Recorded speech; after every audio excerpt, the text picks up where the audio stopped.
Okay, Assalamualaikum warahmatullahi taala wabarakatuh. Saya Ustaz Hassan Al-Fadli bin Abdul Rahman, Ketua Imam Masjid Al-Imam Al-Ghazali, Manjalarang. Saya nak kongsi sikit saja, tapi untuk manfaat kita bersama.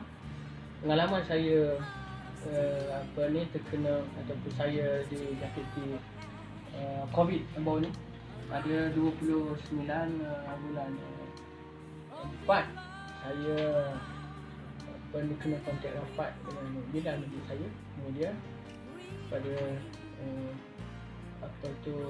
pada hari Ahad saya dapat swab test, dan pada hari Isnin 3 bulan keputusan mengatakan bahawa saya positif. Jadi setelah saya dapat keputusan positif, saya macam tak percaya bahawa saya kena positif COVID, pasal tidak ada gejala pada diri saya. Tak ada gejala langsung. Maknanya kalau begitu tahap yang pertama segi sesemua ke batuk ke apa tak ada. Jadi saya macam tak percaya. Saya cuba tanya lagi hospital silap keputusan. Saya tanya pihak PKD, dia kata dalam rekod PKD mengatakan bahawa saya negatif. Dan apabila saya tunjuk keputusan, pihak PKD telefon tanya pihak klinik yang swasta yang keputusan saya tu, swab tu, kata itu mengesahkan bahawa betul. Jadi apa yang dimaklum oleh pihak hospital, dia kata Encik tak ada gejala, kemungkinan Encik punya antibody cukup kuat, pasal tu tak ada bergejala. Jadi saya nak cerita bahawa selama ini memang saya sentiasa mengambil susu kuda ni sebagai satu suplemen untuk diri saya. Dan inilah mungkin penyebab yang utama saya dapat share kepada tuan-tuan dan perempuan.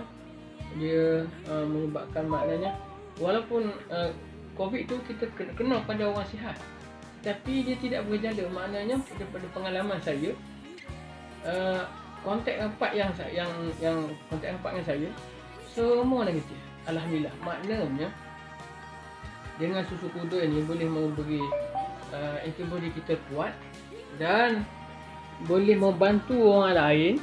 Walaupun kita kata macam orang kena ambil vaksin kali kedua, dia boleh menyebabkan gejala tidak bergejala. Sama juga susu ini pun, susu kuda ini dia boleh menyebabkan tidak bergejala, maknanya antibody kita kuat. Jadi kalau kita bukan kata kita tak kena COVID, kita tengok gelombang sekarang ni, gelombang yang cukup ganas, kena. Tetapi maknanya kita diri kita selamat, dan saya tak perlu kuarantin di pusat kuarantin.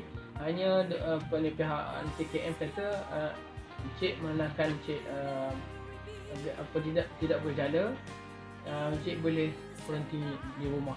Dan semua keluarga saya, anak-anak, isteri, tempat saya pergi mengajar, tempat saya pergi jadi imam tarawih baru ni, buat swab test, alhamdulillah semuanya negatif. Jadi saya menyeru kepada tuan di sana, cuba boleh try, kerana bukan setakat COVID saja. Sekarang ni COVID memang COVID lah. Maknanya dari segi ketahanan kita, dengue ke banyak penyakit lain, kecemasan ni, berdarah tinggi. Jadi banyak penyakit yang setakat ni memberi kesan yang cukup baik. Itulah satu kongsian. Dan alhamdulillah, dengan sebab saya tidak bergejala buat ni, ramai kawan-kawan yang telefon saya tanya berita pasal semua masing-masing takut dengan COVID. Apabila tanya diri saya, puncanya sebab saya ambil suplemen ni, maka mereka betul-betul mengambil. Dan sekejap saja 10 botol boleh saya ambil habis. Ini saya tambah lagi pasal ramai lagi yang minta. Dan kalau saya lambat hantar, masing-masing dah marah dah. Minta, maknanya masing-masing nak menikmati ataupun ingin mencuba susu kuda ni. Inilah sebagai usaha kita, insya-Allah, dengan roda air ni sama-sama kita kongsi, dan itulah saya buat kongsi dengan tuan-tuan. Jadi sekadar itu saja perkongsian kita. Wallahu a'lam. Boleh hubungi saya di nombor 019 214 9257.